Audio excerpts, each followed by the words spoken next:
Hey everybody, this is Otter's Retirement Corner, and I am Howard.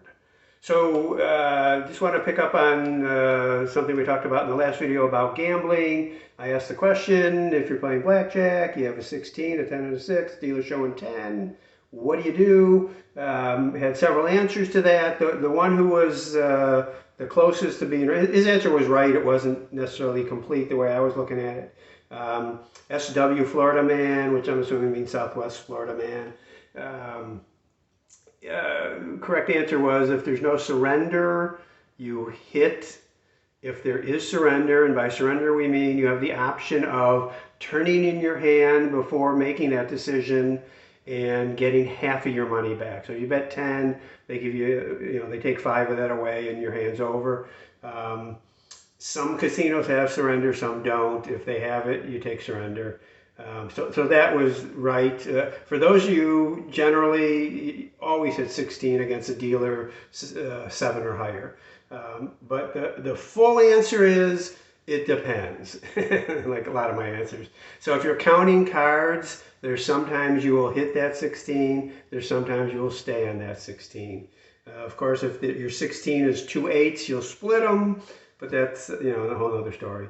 Anyway, thanks for, answering those, for those of you who did. Today I want to move on to something else. For some reason, Motley Fool came out with an article. Well, the reason is because Social Security and the dwindling trust funds a big news item recently and going forward. They came out with an article today, Sunday. Joe Biden wants to make big changes to Social Security, 10 things you need to know. First off, you don't need to know all 10. I'll talk about some of them. You probably already know some of them. The other thing is, this is from his proposal prior to running in 2020.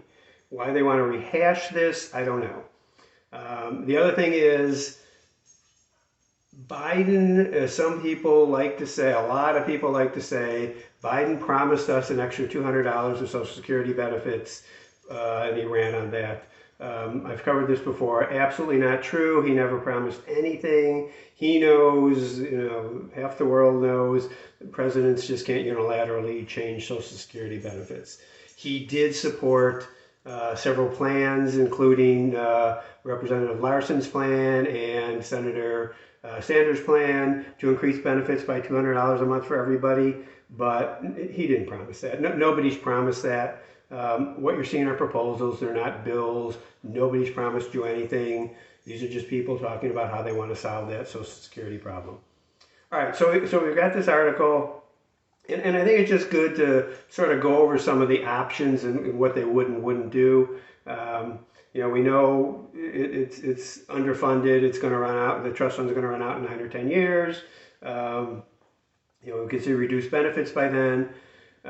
So the first big part about Biden's proposal is to increase the tax, the payroll tax, Social Security payroll tax on high earners.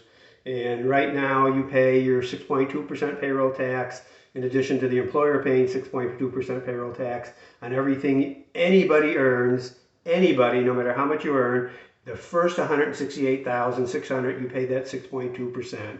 It's approximately $10,000 in taxes at that highest amount. His proposal is to put a donut hole in there, so anybody earning over that still doesn't pay any tax until you hit the $400,000 level, and then from $400,000 and on, you would again pay that 6.2% tax along with your employer.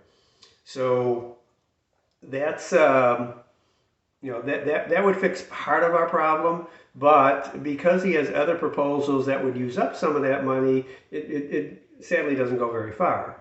He also wants to shift the measure of inflation from the current measure, which is CPIW, to CPIE, which stands for elderly, which is supposedly more reflective of what we spend in retirement, the things we spend money on, healthcare obviously being one of the bigger ones. And the result of that would we would probably get better, higher COLAs, cost of living adjustment increases. It still may not fully cover what we're seeing. It may not be really an adequate index, but it would help. It would certainly help.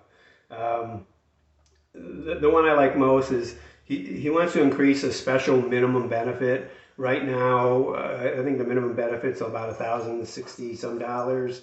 Otter's here. Hi, Otter. Want to come on camera? No? Okay.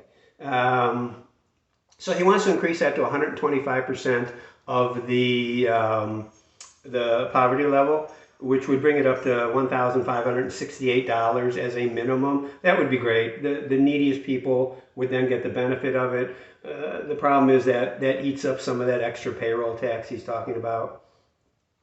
So he also wants to increase the primary insurance amount for people beginning at age 78 and through 82 at 1% a year. And what that would do is give a boost to the elderly, 78 and over. You'd get that increase for 3 years, and then you'd have that higher benefit for the rest of your life. Again, that eats up some of that increased payroll tax. So this was reviewed by the Urban Institute, which is a think tank in Washington, and they came out with a result of this would increase the trust fund for about 5 years. So you can see, even with that extra tax, because there's some extra benefits, the trust fund doesn't have a much longer life. This would have to be in conjunction with other changes, probably higher payroll taxes. Instead of 6.2, maybe it becomes 6.6, 6.8, 7, whatever percent they figure out they need it to be, or a higher full retirement age. It's 67 now for everybody. Maybe that can become 68, 69. It is what it is, unfortunately. So, the the last point Motley Fool has is there's virtually no chance of this becoming law.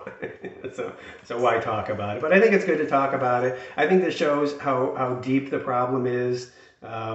It's easier just to fix the trust fund than it is to increase benefits. It's easier to increase benefits than to fix, than to do both, the trust fund and the benefits. But to do both, it's going to take a lot of taxes. It's going to take an increase in the retirement age. It's probably going to take both of those things just to save the trust fund and make it solvent for, the end of the century. So it's very difficult. Tell me what you think. I don't think we'll see anything before the election. We'll see a lot of talk, but we won't see anything done. Hopefully there's some expediency, there's some sense of urgency, because the longer we wait, the bigger the changes have to be. I think anybody on Social Security would support all this. The people who wouldn't support this are the people who would have to pay the higher taxes, which is the people earning, working, and not on Social Security. So, those of us, I'm not on Social Security yet, but I'm also not paying payroll taxes. So those of us on Social Security welcome, any changes that help us. Those of us not on Social Security may not be so welcoming, and, who's got the bigger lobby to lobby politicians. So we'll see. Hopefully, behind the scenes there are, some joint talks between Republicans and Democrats. I'm not extremely confident right now, but maybe in the near future. So tell me what you think about this plan. Tell me, maybe you have a solution. My solution, is partially some of these things. I'd like to see a higher payroll tax on the corporation compared to the employee. So while the employee may pay 6.2, maybe the corporation pays 7. Eventually everybody will pay that as part of a price increase from corporations, but it lessens the impact on all of us. So tell me what you think. Please subscribe, please like, please comment. I'm just enjoying the comment. I try to answer or respond to every question and every comment. And, while it's just a few hundred, I could do that. Hopefully I can continue doing this for some time, but hopefully I grow so much that I can't. But then at least I'll just answer questions. So thanks for listening, and we'll see you next time. Bye.